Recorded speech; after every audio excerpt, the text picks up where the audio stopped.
All right, so upper and lower GI disorders, right? So this is just looking. We're gonna kind of travel through the alimentary canal and talk about a handful of disorders that go starting in the mouth and then ending in the intestines. So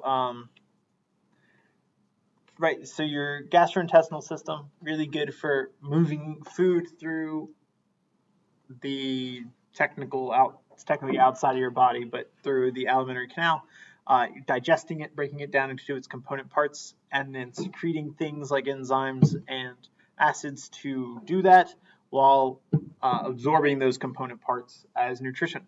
And you get all your amino acids, essential fatty acids, sugars, and everything from it. So a very important system for nutrient acquisition. Um, these diseases, therefore, affect your ability to do that, right? So this can range from everything from not secreting those enzymes and stuff like that, and like having problems with your salivary amylases, to having intestinal obstructions and all kinds of stuff, right? And it's high economic burden, considerable amount of human suffering, especially like in the lower GI tract, loss of working hours. Kind of all these disorders, all when they affect people, you all have effects on the world, right? Organs. So there's a whole bunch of organs of the digestive system we're going to touch on. So y'all should have a general knowledge of all this, but it's all the this alimentary canal is like all mouth, salivary glands, pharynx, esophagus. As you go down to the stomach, the liver contributes, the gallbladder, pancreas, small intestines, large intestines, rectum, and anus, right? So it's all just it's all part of that. So the first thing is that you have this pain that some of it comes from the nervous system. You have the psychosomatic disorders. Have you all heard about the gut nervous system? Did y'all learn about this at all? So the gut has its own like nervous circulatory, and it has not only does it directly respond to the nutritional systems, it's kind of a new thing that's coming about, being researched more and more in the 2020s, but it's or 20 teens. We know some stuff about it, but it's still a very mysterious thing. But yeah, there's all these nerves and this nervous tissue around your gut that it communicates with sensing of nutrition, and then they're thinking it affects people's behaviors. So and they're thinking it might apparently if you eat a whole bunch of junk food, you can be in a grumpy mood, and they're thinking that this is like contributes to that, but it also contributes to this nervous system also interacts with the central nervous system and the peripheral nervous system, to where there's like communication between it, and it's a highly regulated process. Very interesting. We're not going to really talk about a ton of it today, but you could arguably consider that part of the GI disorders if there is dysregulation in that. And it also affects inflammation and infection as well. But yeah, we're not going to talk a ton about it in this. So the first thing we're going to talk about is there's like social disorders here, or partially social, partially biological disorders, where there are things like anorexia and bulimia, that it's like where you are either not eating or you are aberrantly removing the nutrition you do consume in an unhealthy manner, to where you're not consuming the proper nutrition that you should be, right? Whether it be calorically or vitamins and minerals and essential amino acids and stuff like that. But then there's also like things like nausea, where you feel sick, and so because you feel sick, you are vomiting, or and that's like a normal physiological response, often to get rid of something bad that you consumed, and then that's where you just have I mean, vomiting out. We really don't need a definition here, but whatever. But yeah, that's how you can get rid of noxious material. We have throughout this entire alimentary canal. Y'all know what an alimentary canal is, right? I'm not saying a word that y'all are just like. So it's everything from the mouth to the esophagus to the stomach to the gastrointestinal tract. All of that's the alimentary canal. It's broken down into subsections. So all throughout that entire pathway of food, you can have different scars that then cause bleeding, right?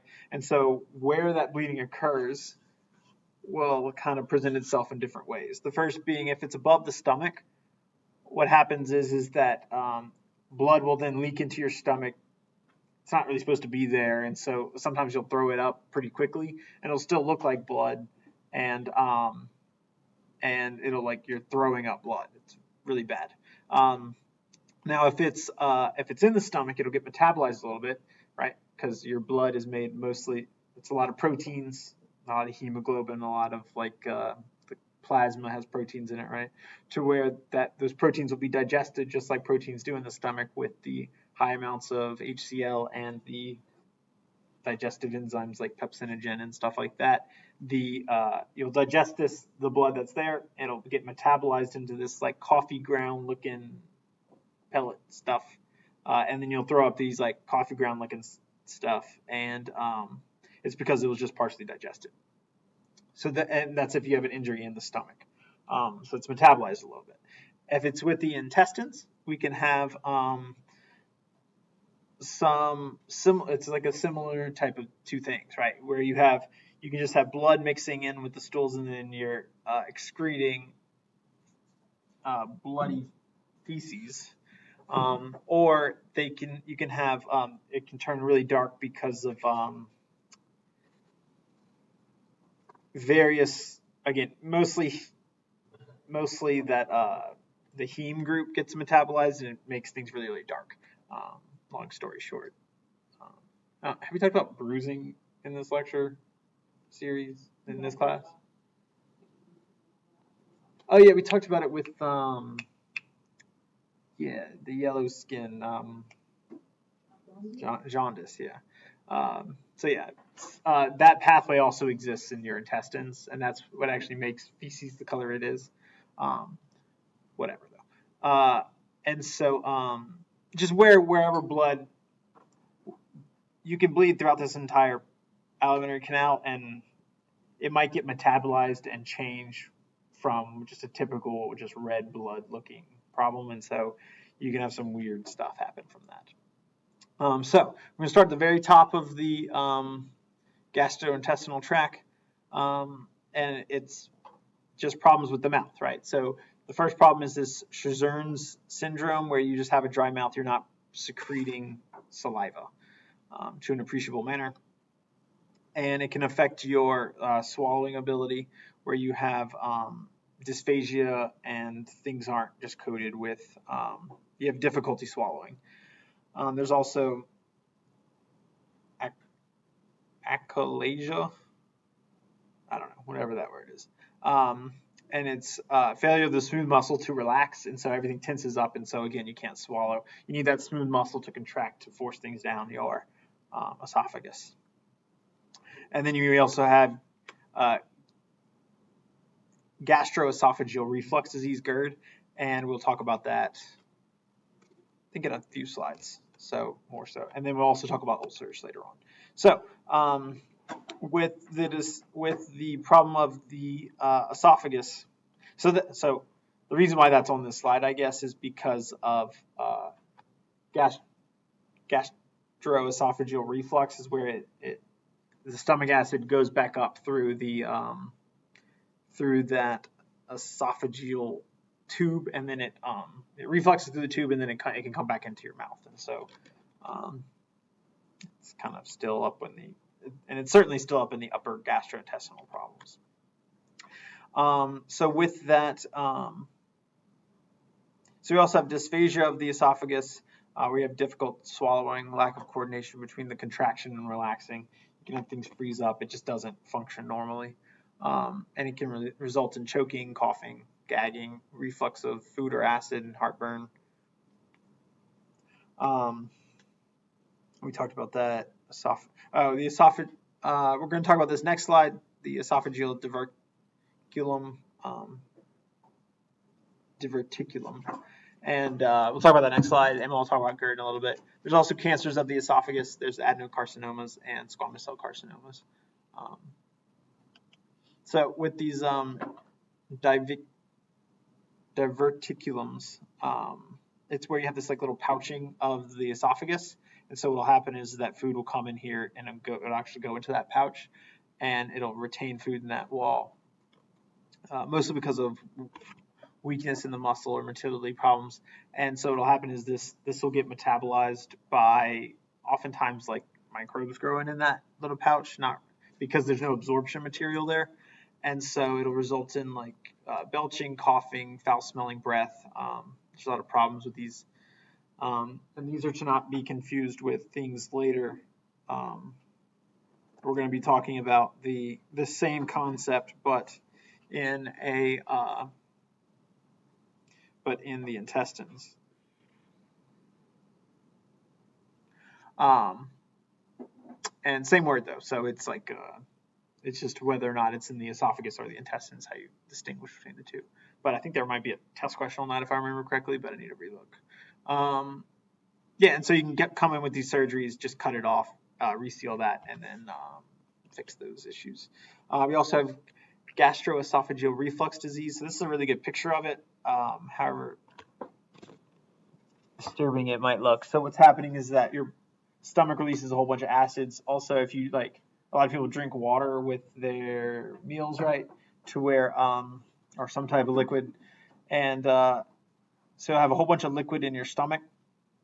And there's a sphincter here that closes up. And after food is entered into that, into the stomach to prevent that. And there's a separation. That's where the separation of the stomach and the esophagus is. And that's really important because of the tissue types that exist there.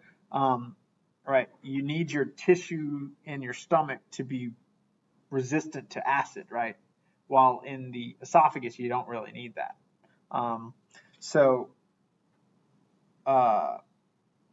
What'll happen is, I'll come back to that later. Lack of closing of the lower esophagus sphincter, and it can lead to heartburn, regurgitation problems, and that's what reflux is of the gastric acids, and pepsin. And you can have inflammation of that esophagus at that spot. So it's very specifically targeted. The inflammation is very specifically targeted here because your acid is coming up, killing those cells that are right there because they're not adapted to be exposed to acid. And so those are dying, and then all like the cellular contents are being recognized by the immune system. The immune system is not supposed to recognize intracellular stuff because there's that plasma membrane to separate the two. So you'll get inflammation at that site because of all your dead human eukaryotic cells. So with this, the severity does not necessarily correlate with the mucosal injury. Esophagitis may progress to ulcerations, bleeding, and then the development of Barrett's esophagus. So what's going on there? It's a metaplastic epithelium. So that's metastasis of that's metaplastic changes. If you remember, y'all remember what that is? It's like where you have the change of cell type, not necessarily number or size or anything like that, but it's like it's supposed to be so that's supposed to be esophagus cells, right? But because if you have continuous gastric reflux, you have continuous exposure of these cells to acid. Whenever the acid gets, so not only does the acid kill, so what happens is that the acid will kill off your esophagus cells. You'll get inflammation here. You'll get pro-inflammatory signals here, which encourage cells to grow. But what will happen is your stomach cells will grow in place of the esophagus cells because those are resistant to the acid to a certain degree. Or more resistant to the acid, we'll say. And so because those cells are more select, and because you're always having this gastric reflux and you have these cells growing, you have a change of the cell type in the esophagus to what looks like stomach cells. It's honestly a really good example of what this metaplastic epithelium is. It's my go-to example for when I explain to someone what metaplasia is. So, and I think you'll see a picture of that somewhere throughout this talk, maybe in a couple slides. So what you need to do is you need to reduce that acid level and start taking like antacids, inhibitive acid secretion, and it'll turn down the amount of acid your stomach produces, and then because the acid produces less, there's less reflux. The reflux is only occurring because of the acid being present there. So y'all don't need to, this is one of the things that y'all can debulk. Again, you don't need to learn pharmacology and pathophysiology. But just briefly, there's ways that you can decrease the amount of acids being produced. The first being H2 blockers. The second being regulation of the ATPase. And the third being blocking the actual secretion of the hydrogen ions or hydrochloric acid. But yeah, I don't know that. So make sure to here's the picture that I was talking about. So you can see like this is a really good picture of what metaplasia is. You can see here, this is what it's normally supposed to look like: esophagus cells, and then there's this sphincter that separates the two. Whenever acid is continuously going up over a long period of time, you have killing of those cells replacing with the stomach materials. You can see that this is kind of what it looks like at the end of it. And the problem with this is truly, like you think, okay, so you got stomach cells there, whatever. The problem is we talked about this in cancer. Whenever you have metaplasia in a spot, that encourages cancer growth, right? So it's all the pro-growth factors from the immune system and M2 macrophages, I think they're called. Those are the pro-resolving, whatever.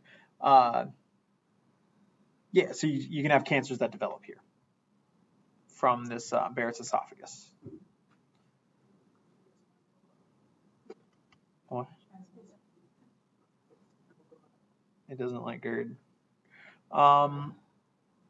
So there's also other problems with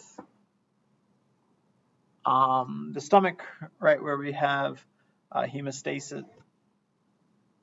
Hematomesis, whatever. Hematomesis, yeah, probably. Right, vomiting of blood. We'll just call it that. Like we don't.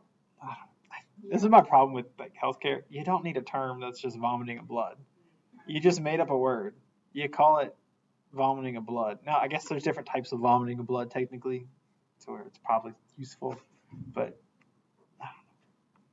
Just use like your words and don't. This is like a big problem. This is an even bigger problem in research where everyone I'll try to be intellectually like dominant in all this stuff or whatever. Anyway, whatever. I'm ranting. Vomiting of blood, dark tarry stool, and so you can measure this stuff to kind of take a look at what's going on there. Not a lot of test questions from this slide though. There's also motor dysfunctions, so you have delayed gastric emptying. So this is when food will sit in your stomach for too long. Your stomach goes through this churning and peristalsis type stuff that mixes not only mixes the acids with the food for digestion, but then also it contributes to moving the food along from the stomach into the intestines. And so you don't have this driving force, and you don't have a mixing of the acids, and so you digest things improperly, and it sits in your stomach for too long. There's also increased gastric emptying, which is the opposite. what is duodenal gastric reflux when the pyloric sphincter is weak and therefore there's reflux. So there's can also be reflux from the intestines back into the stomach, which causes a slew of problems. But then there's also increased gastric emptying where you have more emptying before things are ready to be digested and move on into the stomach, into the intestines.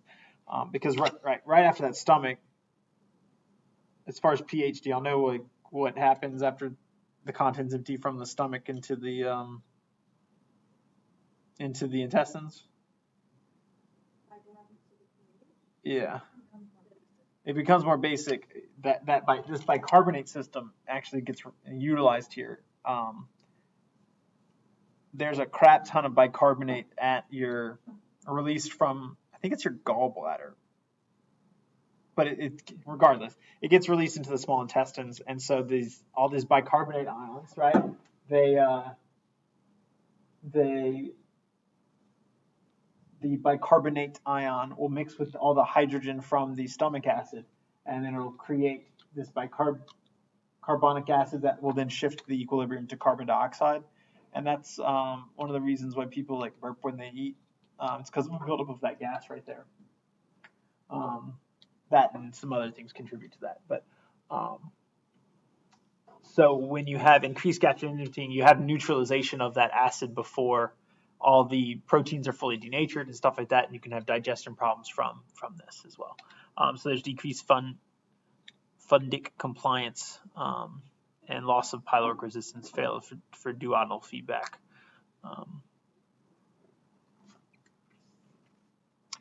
Also, we've got bacterial infections that can infect your stomach.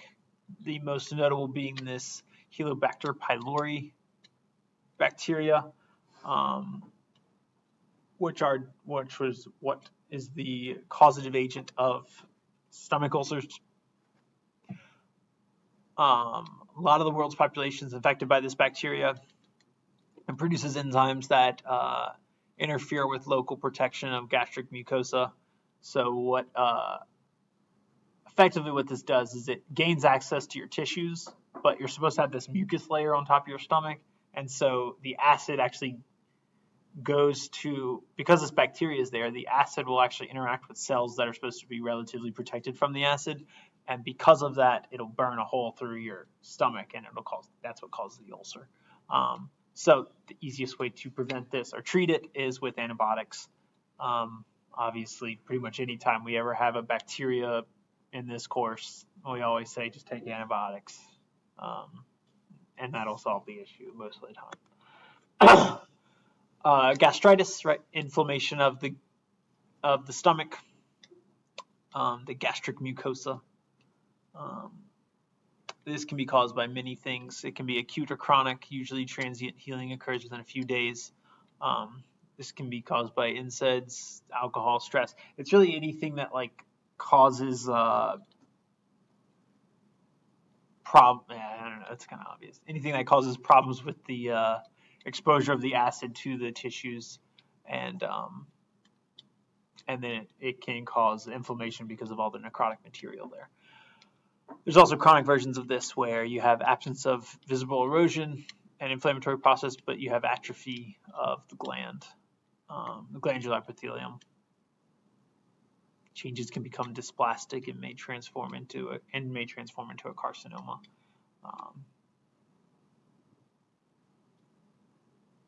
So this is stuff like the stomach ulcers that we talked about with the H. pylori, and chronic autoimmune Addison's disease we talked about, and chemical gastrotherapy. I don't know what that is. Duodenal gastric reflux. I don't know, those are just some examples. With these peptic ulcers, so this is a problem mostly caused by either NSAIDs, things like aspirins, or your H. pylori. Most of them are caused by H. pylori, though. Doing similar stuff of exposing the acids to the epithelium itself. But there can also be an uncomplicated ulcer where you have burning pain, occurs frequently when stomach is emptying and relieved by foods or antacids. Because the acid is not interacting with that anymore. It's interacting with the food you're eating. So that's what's happening there. Complications, hemorrhage, perforation, and obstruction, right? Because you have the acid killing cells, if it kills some of the blood vessel stuff, you can start bleeding into the stomach. And treatment might be eradication of cause. And again, when you bleed into the stomach, again, if it's digested if there's partial digestion of these blood and these heme groups, it'll turn black. And so you can get these coffee ground looking stuff with this bleeding. There's also stress ulcers, GI alterations that occur as a result of physiological stress. Can result from ischemia, tissue acidosis, bile salt reflux in critically ill patients.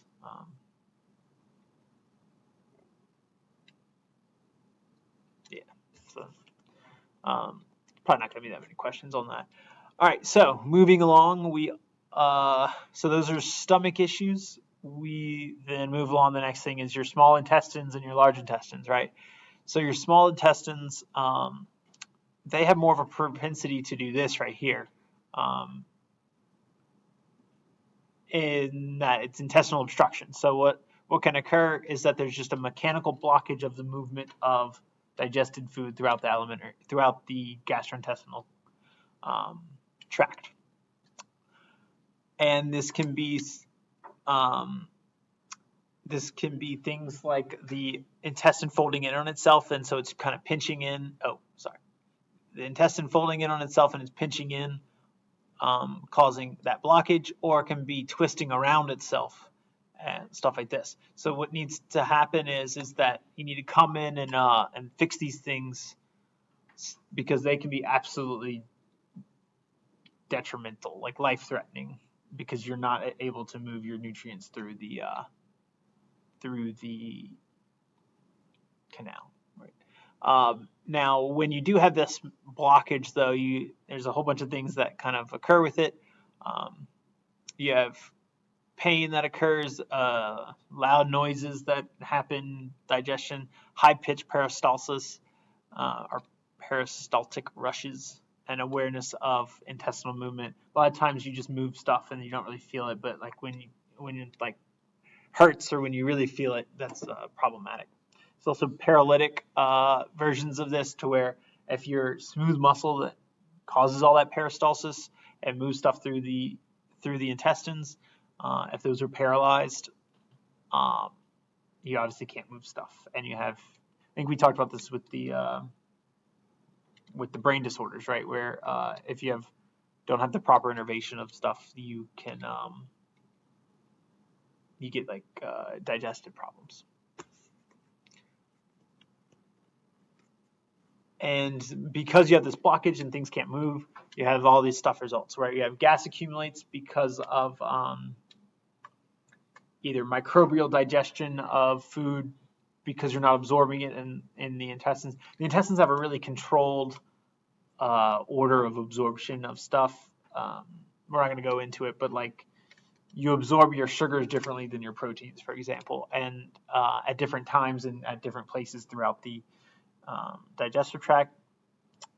And because of that, if you have a blockage in a certain location, that'll affect certain things and allow certain microbes to grow and not grow, and those microbes are producing gases. You have this buffering system producing carbon dioxide. There's just a lot of gas that accumulates.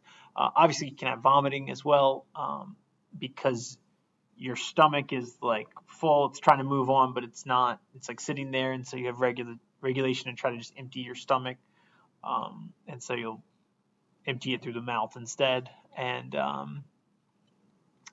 distension of the bowel causes it to expand, and compartment syndrome. Yeah, and this anaerobic bacteria produce endotoxin, and if this endotoxin is blocked, for example, if you have this like obstruction in the intestines, and then usually there might be like some tears, some little micro lesions that tear. So you have growth of bacteria that metabolize all this food that's not getting absorbed. Bacteria grows, it can then cross into the body because there's these little micro tears from this distortion, and then the bacteria can release these endotoxins and then cause immune reactions to a severe degree that's not necessarily localized to the stomach because it's getting into the bloodstream. You also have diarrhea as a major problem. There's a lot of different things that causes diarrhea. Affects a lot of people. Major causes of work absences, both signs and symptoms. But you have decreased absorption of fluid and electrolytes. So again, water follows the salts, right? We talked about that with the I'm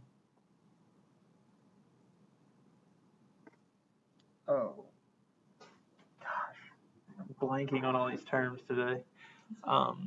Edema. Yeah, edema. We talked about that with edema a lot, where water follows salts, and so if you have a buildup of electrolytes in the stool, water will flush into that and then not necessarily get reabsorbed, especially if there's a problem. And then there's also increased secretion of fluids. Now, what's causing those two things to happen? There's a lot of stuff. There's inflammatory diarrhea as well, and increased propulsion, decreased contact time. So, for example, there's there are microbes that cause diarrhea. Giardia, is that I don't know, whatever. So Giardia is like a big one that causes diarrhea, and it causes just things to move through your gastrointestinal tract really, really fast. And so because of that, you have decreased contact time with the actual intestines. And so it doesn't have the ability to reabsorb the fluids that normally are there, right? Because you don't really think about it, but it's like you drink a glass of water. Like, it's weird that maybe intuitively that we consume water the same way we consume food. But when you take into consideration the amount of water absorption that occurs throughout the intestine, it makes sense. But you eat a meal, you drink a glass of water with it, those get mixed up in the stomach, and you get this mushy digestive stuff. Those move on to the intestines, and then your body just spends a lot of time absorbing all that water. And it's because we're constantly filtering stuff through our kidneys, so we need to replace that water. And we're constantly sweating, and we need to replace that water as well. So you need to constantly be getting in water, and so it reabsorbs really well. But if you really fast track that bowel movement through the intestines, and you decrease that contact time, that's where you get diarrhea from. And so this bacteria can do that, and other things as well. Mechanisms of increasing intestinal fluid and electrolyte absorption are major causes of diarrhea. Yeah, so these are some good examples here. E. coli do it. Lactose malabsorption, magnesium hydroxide containing antacids, or irritable bowel syndrome, which we'll talk about at the end here.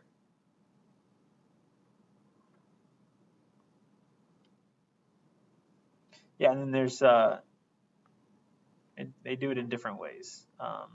E. coli will block the absorption directly. Lactose malabsorption, luminal presence of osmotically active agents, and increased propulsive activity causing decreased contact time. Yeah. Okay. So we also have celiac disease, alterations in intestinal absorption, gluten sensitive enteropathy, celiac disease. So this is when you have an immune disease with gluten intolerance. So this is where you're intolerant to gluten and your immune system reacts to that protein.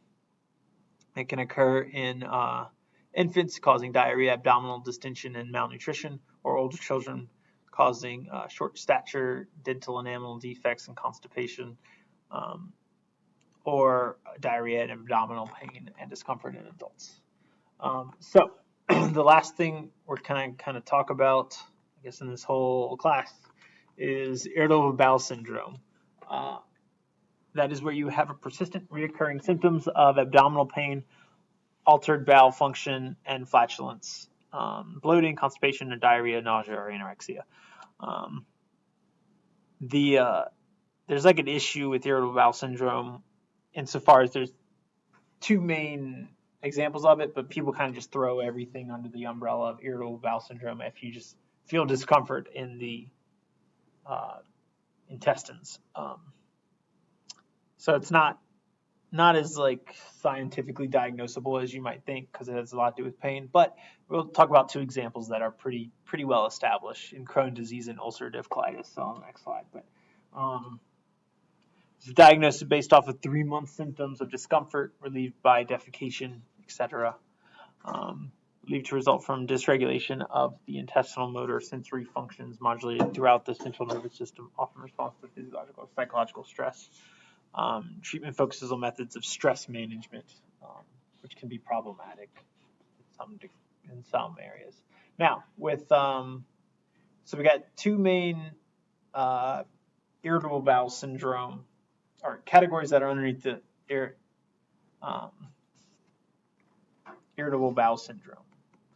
And so there's these two under the disease version of this. So there's inflammatory bowel disease, and that includes Crohn's disease and ulcerative colitis. So this is where you have an irritable bowel due to inflammation mostly. Now, these are distinct, and make sure to study this because I think there's a question on this, if I remember correctly, on the difference between ulcerative colitis and Crohn's disease. So, regardless, both are chronic incurable diseases that can occur at any stage, but are more prevalent in young adults. Both diseases are actively inflammatory cells causing tissue damage. So this is your immune system coming in and in response to your gut. Now, you have to remember, your gut isn't just the food you digest, but also the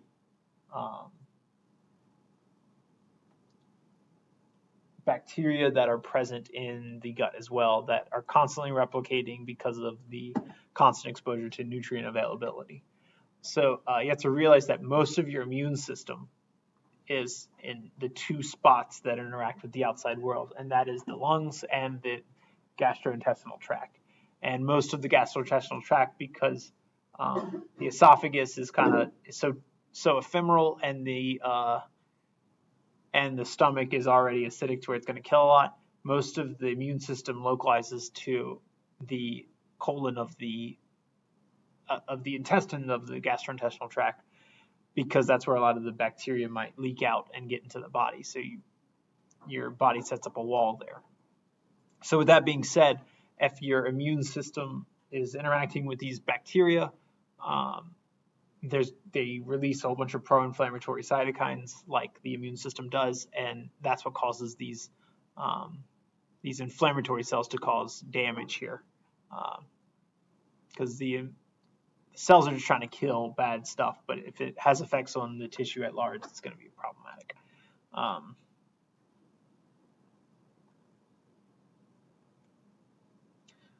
So there's a lot of similarities between the two, but then there's a lot of differences. The first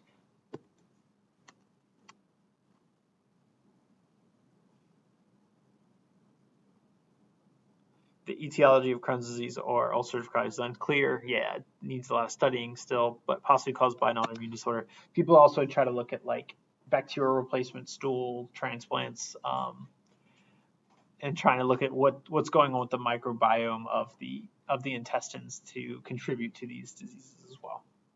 So as far as the difference between ulcerative colitis and Crohn's disease, the ulcerative colitis usually affects one area, and it's usually the large intestines. I guess it's always the large intestines, and it affects from the rectum continually upper to the colon. So it's that last little section of the gastrointestinal tract. Other affects the upper layers of the intestinal wall. It only affects the upper layers of the intestinal wall, mucosa, and submucosa. But with Crohn's disease, it's kind of all over the place in little spots. Affects anywhere along the GI tract, and affects the GI tract with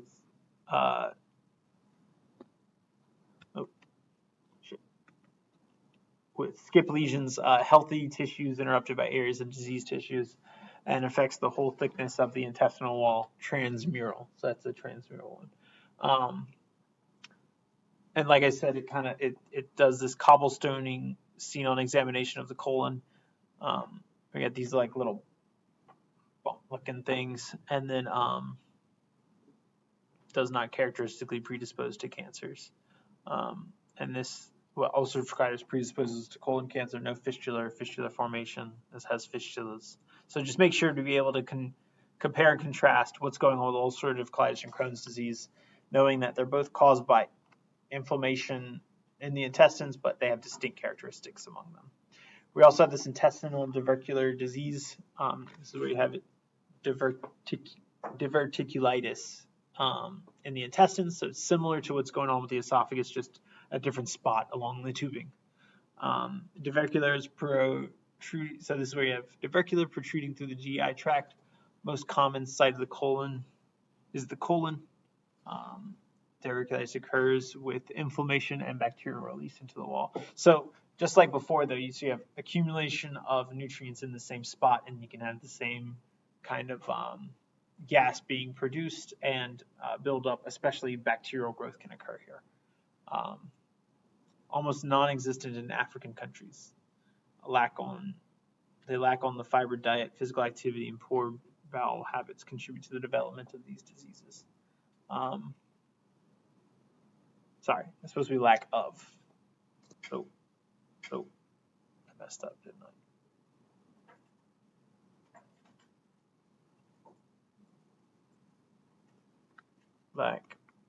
Whatever, okay. Sorry, lack of fiber. There we go. Lack of fiber in the diet and physical activity. Manifest with pain, tenderness, left lower quadrant, nausea, vomiting, elevated white blood cell count. Your immune system gets in here as well. Probably reacting to the buildup of bacteria, but there might just be aberrant stuff. You can confirm it with a CT or colonoscopy. Most common in older people, so it does develop over time, and complications can even lead to things like sepsis or periodontitis.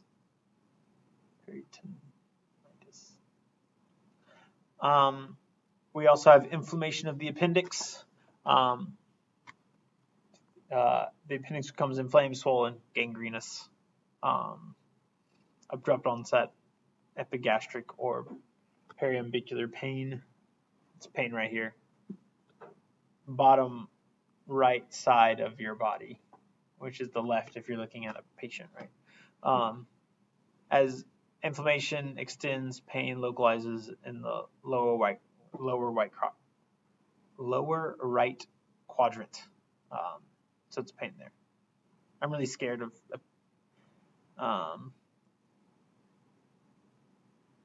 this. I have like nightmares of it.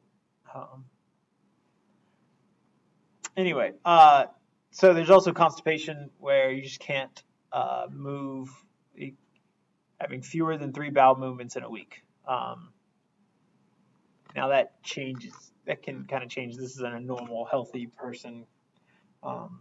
Chronic constipation. It's where your bowel builds up in your intestines and you just don't have bowel movements. There's different little tricks to getting around this, including taking laxatives or like diet. There's dietary tricks people try to employ. This is a big problem when people travel. That there's people when they get out of their routines, they can get constipated, and there's little tricks that you can kind of take to do that. But yeah, we won't go over the Bristol stool chart. It's like a dumb thing anyway. It's been shown. There's more than just 7 types, but kind of how they got started. Whatever though. There's all kinds of symptoms associated with gastrointestinal diseases. So it's a whole range of problems that occur.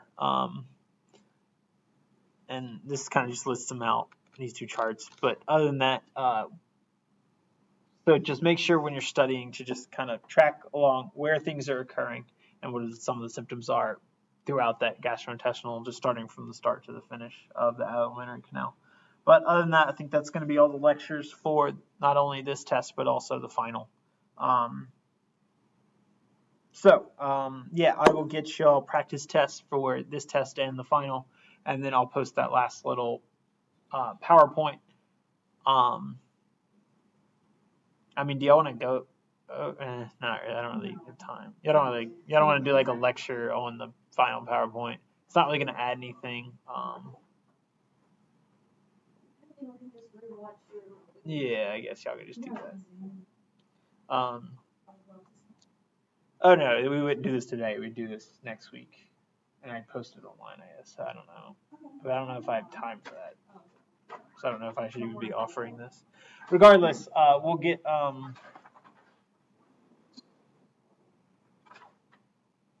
yeah, I'll get everything posted, and then of course email me with regard to any questions. Make sure to do your bonus for that's posted online this week. I don't know. Is there anything else? Yeah, I guess that's it. All right.